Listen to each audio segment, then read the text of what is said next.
Andre Onana to Man United seems to be advancing, with many reliable sources saying, look, Man United are putting in a new higher bid around 53 million euros, which Inter Milan may compromise with and accept that bid for Onana, and the deal could be wrapped up before pre-season and something could happen very soon. But obviously we've just signed Mason Mount, done deal announced, and Mason Mount gave his first interview as a United player this morning. So before I get into the Onana news, apparently we might get £30 million for Dean Henderson now. And I get into the Højlund news, I want to get into Mason Mount's interview. He had a very long interview, but I want to get into a few of the key things that Mason Mount said in his interview about why he chose United, his time at Vitesse, Erik ten Hag, and like his aims and goals for the season. So we're going to dive into Mason Mount's interview, and then we're going to dive into the Onana news, and then we're going to dive into Højlund and other news. So please do smash that like button, of course subscribe down below if you're new, and share the video. This is what Mason Mount had to say on joining United. He said, several months ago, it became clear I wasn't in Chelsea's plan. Moving forward, once I knew Man United were involved, my decision was made. And it's absolutely true, because they'll try and paint it out that we paid him more money. Man United gave Mason Mount the exact same offer as Chelsea. He picked United. Had interest from Liverpool and Arsenal. He picked United. He only wanted United. And reportedly, that's because Ten Hag contacted the player and told the player his plans for him, how he rated him as a player, how he viewed him as a player, all the technical details on his finer game. And Ten Hag made it clear he really rates Mason Mount. So he chose us because he feels that, you know, United was the best move for his career, because Ten Hag is a manager that knows how to get the best out of him.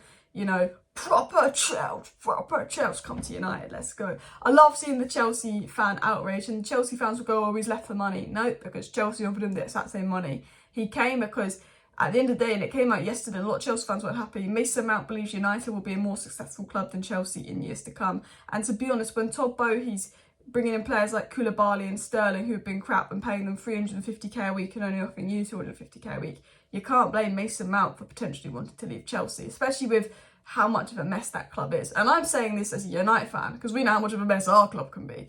It was also said, Man United's a massive club, huge iconic players have played there, and I wanted to be part of that from the beginning. Getting in early, ready for pre-season was the main objective of mine as well. He said, pre-season is huge, gets you in the right shape going into the season. The most important thing for me was getting there and being ready on day one, and being able to meet all the players and the manager to get working, because we have a big season ahead. And I like that. One thing that I really do like about Mason Mount is his mentality and his personality. You know, he left Chelsea, and how many Chelsea players were coming out with long tributes to Mason Mount? You know that he's a liked player, you know that he's a leader, you know he's a special player. How often does that happen when a player leaves a club and so many people are touched by it, so many people leaving tributes to him, saying that they're going to miss him, you know? Havertz and Kovacic didn't get that kind of attention, because Mason Mount is someone that has been loved by managers and players at clubs. He's got the right attitude, he works hard, and he wanted to push this move and get it done before pre-season, because he knows it's so important to have that pre-season, get used to how we play, get his fitness up, get used to Ten Hag's system, get to know everyone and settle in, so he's good for the season.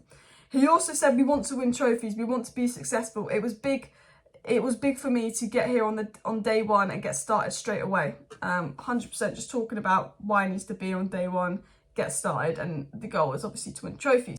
We obviously know Erik ten Hag has been a big admirer of Mason Mount since his Eredivisie days. He went to Vitesse on loan, and Erik ten Hag then tried to get him on Ajax on loan the next season.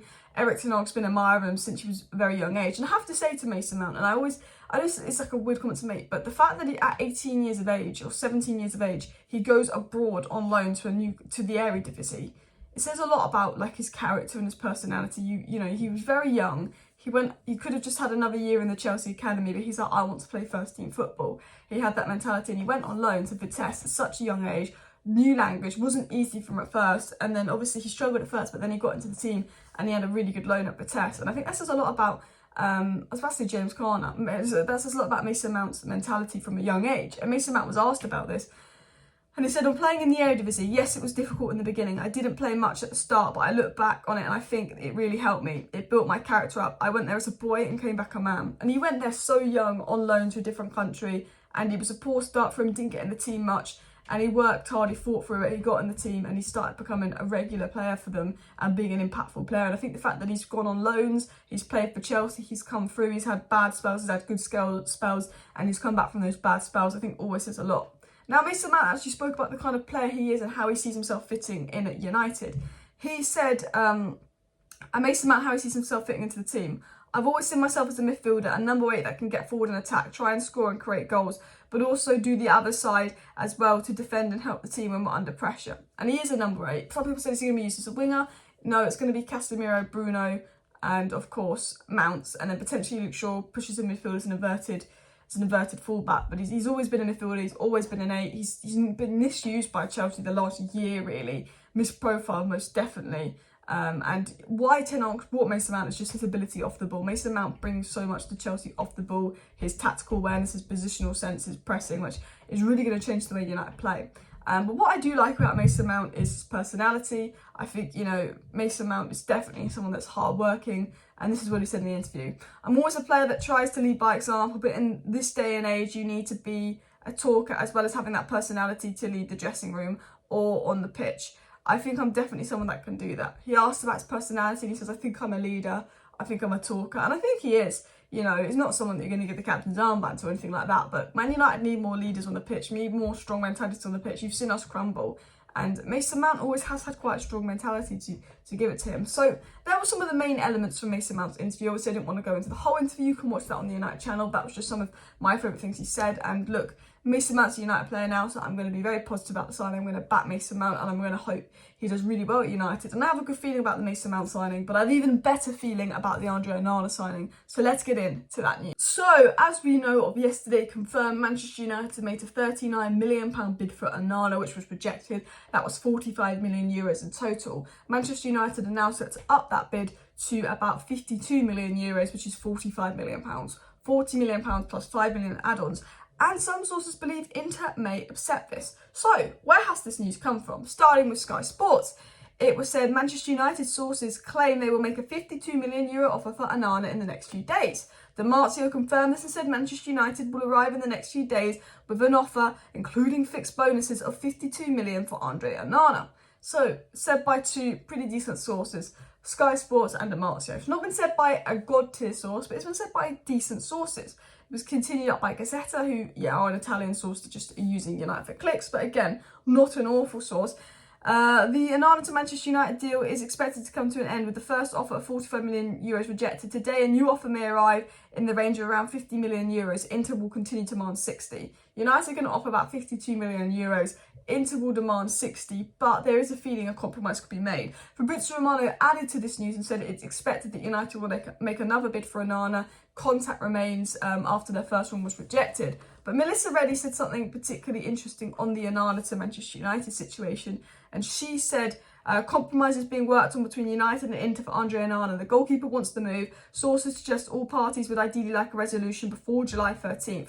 Feeling a fee around €45 million, which is €52 million, inclusive of add-ons, could seal it. So if United are putting in this €52 million bid, maybe they have to put another 500k in, which, it's De Gea's wages for about 2 weeks when you think about it. Should get the deal done. Inter want to get the deal done, Onana wants to get the deal done, United want to get the deal done.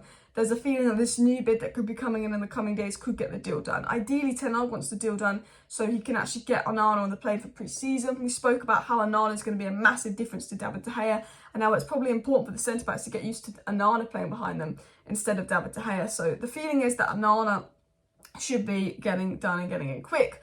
Other news has come out by Samuel Lutka saying that Nottingham Forest will be willing to pay potentially £30 million for Dean Henderson.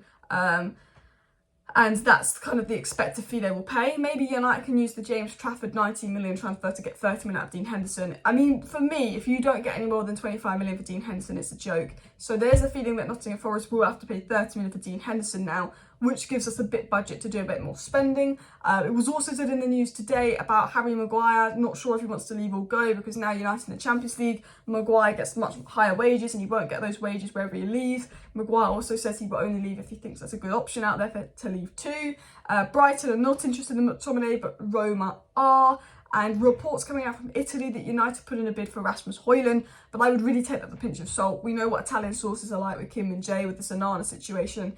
We'll probably get it with the Amrabat situation. Italian sources love to use United's name and lie. So I don't think we put in a bid for Rasmus Højlund because I think we're working on Onana.